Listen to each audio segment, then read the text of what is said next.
Thanks for doing this, dude. This is delightful. Let's fucking go. No, I'm honored. Maybe you could introduce yourself, kind of give like a little background of why you started music, and then like talk about the band's history too, because it's not just you. You got a great team on you. Big time. Big time. Well, hi. I'm Karina Rykman. I'm delighted to be here. I play bass and I sing. And oh yeah, she does. I front my own band, and you know, it's been a long, strange trip that led to this point of me being like, you know, singer-songwriter and doing it, you know, under my own name and all of this stuff. But I became really, really obsessed with music, like around 12, and that's when Bobby, my friend, put an acoustic guitar in my lap during recess and taught me Seven Nation Army. And then from that point on, nothing else mattered, and that has remained till this current day, you know. And I am just you know, at the crux of it all, I think I'm just a psychotic music fan, and I'm a fan specifically of the live music experience. And you know, when I'm not playing it, I want to be seeing it, and it's all that ever really did it for me was like when I found music and specifically going to see it, I was like, well, whatever it takes, I want to be around this forever, whether that was me, you know, being a manager or an agent or taking tickets at the door, or, you know, sort of like the highest honor would have been to play it professionally, but I never thought that it would get to that point. Right. You know, I was in 5 bands and playing all the time, and that was my shared language with my friends. It was just never, I couldn't imagine having the honor to be able to do that. And letting, you know, now here as I stand before you today, I still pinch myself every day that this is what I do for a living, and, you know, the joy of my life, you know? Yeah, absolutely. I mean, and it shows when you're on stage as well. Like, I mean, I remember the first time I saw you, we were at, was it the side of Cervantes? That's like the bar. Oh yeah. Cervantes, right? Yeah. And I just remember you, I mean, I had never met you, I had never seen you before, and it was just so electric. And even your reaction to the crowd too, because, I mean, not to toot our own horn, but Denver has a pretty great crowd of people that, you know, come to like shows.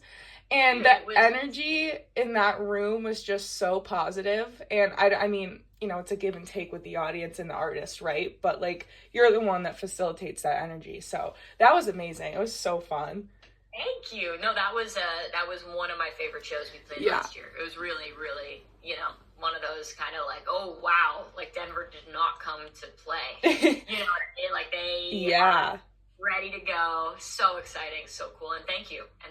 Yeah, no, that was great. So tell me about your band members as well. Yes, of course. I am delighted to share the stage with Mr. Adam November and Mr. Chris Corsico on guitar and drums, respectively. They're 2 incredible people that I met at NYU, and we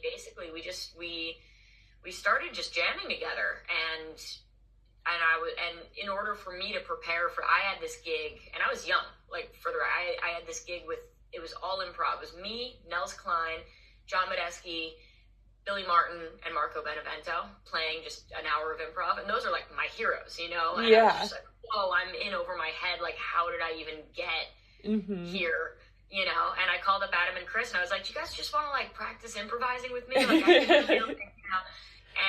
And we did, but then sort of through doing that, I was kind of like, wait, like, whoa, this sounds awesome. Like, this is specifically, you know, kind of, there was something kind of specific about our chemistry from moment one, which was very, very cool. We're all like kind of, you know, both dialed and chaotic, I would say.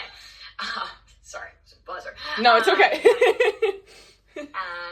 No, I mean, and you know, we started playing, and there was like a whole year there where like people were just booking my band without, like, we had no recorded music to our name. Like, we were just getting on stage and improvising for an hour and a half, 2 hours, whatever it is, with no roadmap and no guardrails, you know? And then that got enough traction where I was like, guys, I think we gotta write some songs, you know? Yeah. And they were like, yeah, sounds good. And then once that started, everything kind of grew rapidly and shifted, you know. I was like, whoa. This is just me kind of like forming my own, coming to my own consensus on this. But because you guys started, you know, you didn't really have a roadmap, like you said, you're improvising a lot, you didn't have any music out. I feel like that's where the true music and the true exploration happens, because it's not like, okay, we're gonna sit down and we're gonna make a hit, right? Sure. It's like we're doing this because we love it and we just keep getting better, and then it kind of like opens doors in a more organic way. And I think that then shows through, you know, live performances and your record and stuff like that. And like I think that for me is my favorite part about, you know, jam bands and just this music, this little niche music place that we're in and that we love to listen to, right? Because that's where the energy comes from, in my opinion. Where do you feel like that's where like the energy of just like the free spirit and the people dancing and like you know what I mean? Oh, do I ever? I know, like, am I articulating that well? It's you know, it's one of those things, like I like, yes, and to have that foundation with my band, and that like, you know, sort of being where you know, it sort of you know, started is really, really cool. I will say, like, now I'm obsessed with the songwriting process. Okay. And the element of like the actual, like, okay, like what are, you know, and that's where I'm at now, just because I'm writing my second album right now. And like the second I hang up with you, I'm going to the studio, and I'm hell yeah in there Monday through Friday, writing.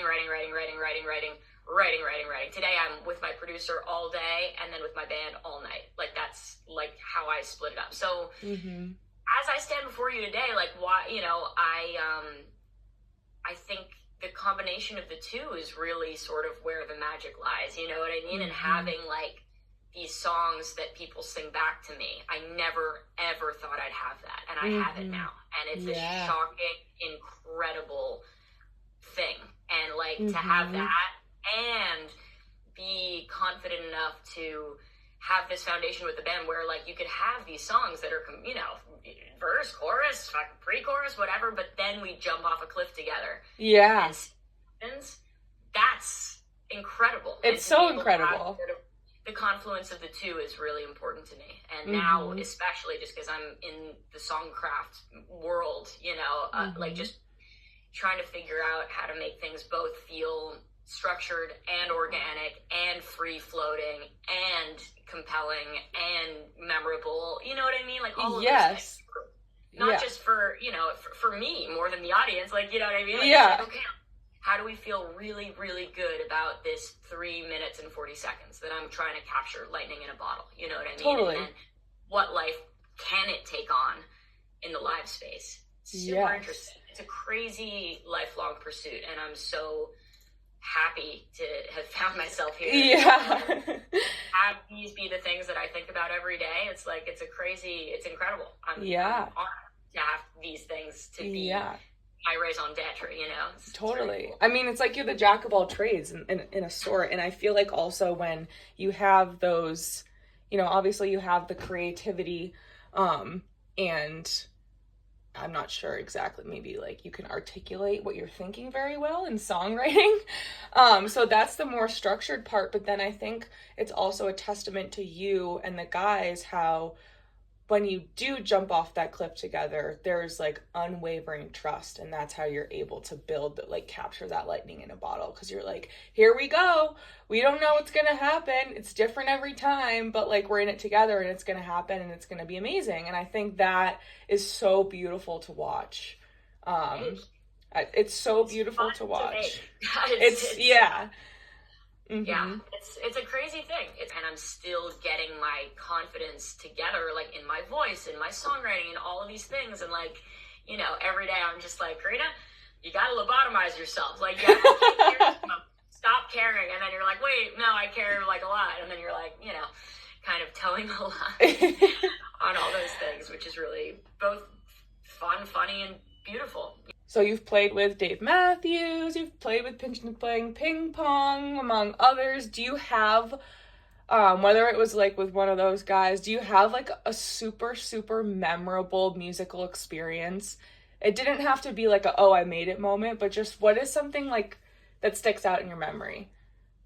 I mean, you know, to me, it's like in doing all of this, I don't have a goal that can be quantified in tickets sold, records sold, streams. I'm not like a numbers guy. And that, to me, it's not the goal and the feeling of having made it, which I still, like, there's nothing to make. You can't make it. I feel like the fact that I wake up in the morning and I'm concerned and thinking about music and seeing the fruits of my labor actually happen when I play my songs in front of people, and I get, like, that's the making it. The making it is the journey for me. The making it is just being, like, is the actual making it, you know? Yeah, like sitting down and cooking it up. And like how I described to you what my day looks like today, like I'm going to close the laptop on you, and then I'm going to go and hang out with Gabe, my producer, and write music with him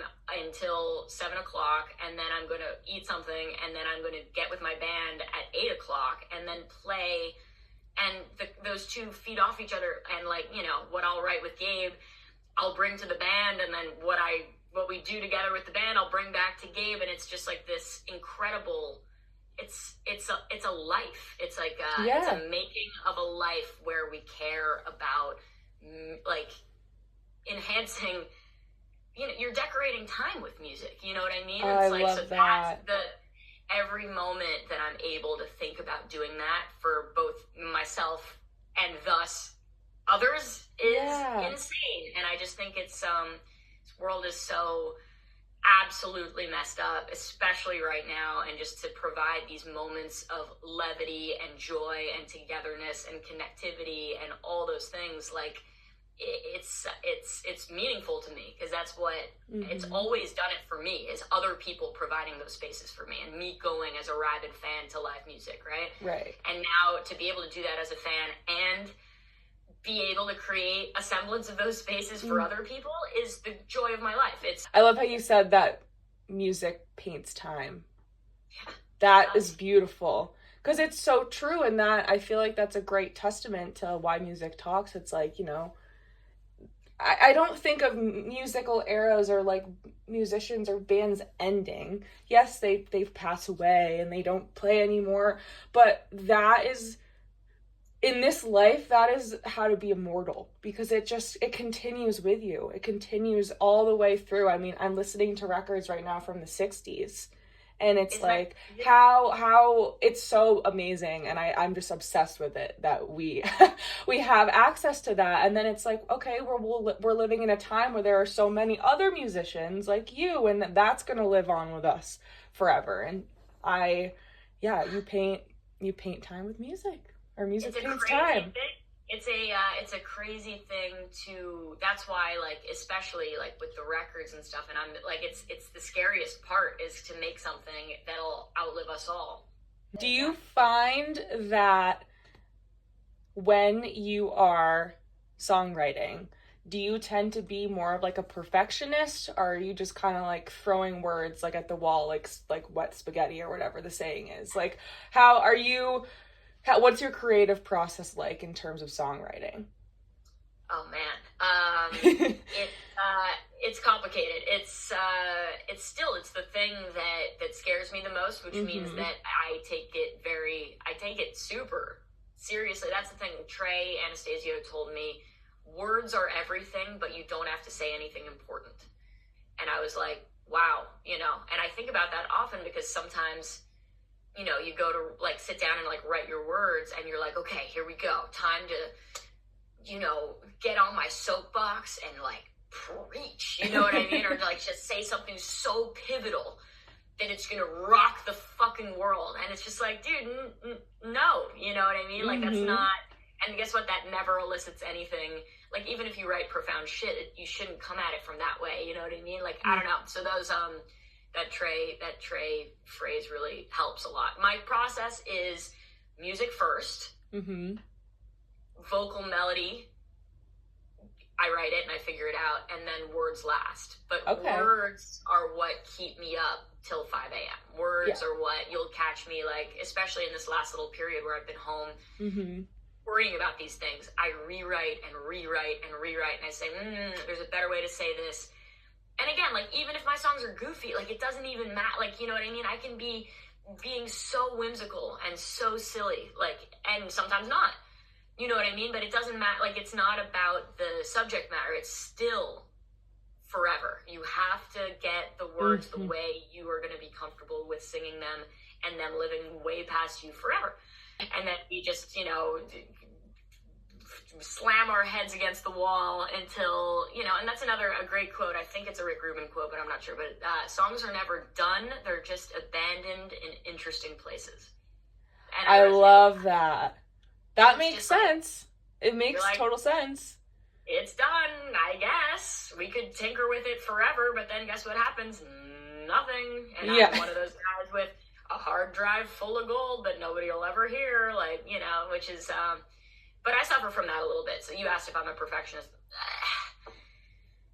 Yes and no. You know what I mean? Like, yes, I suffer with all of this and just being like, it's not good enough. I could say it better. I could sing it better. I could play it better. Like, and we all feel that way, but it's, when it comes time to, like, cut the cord and let it have a life of its own, I think I can do that.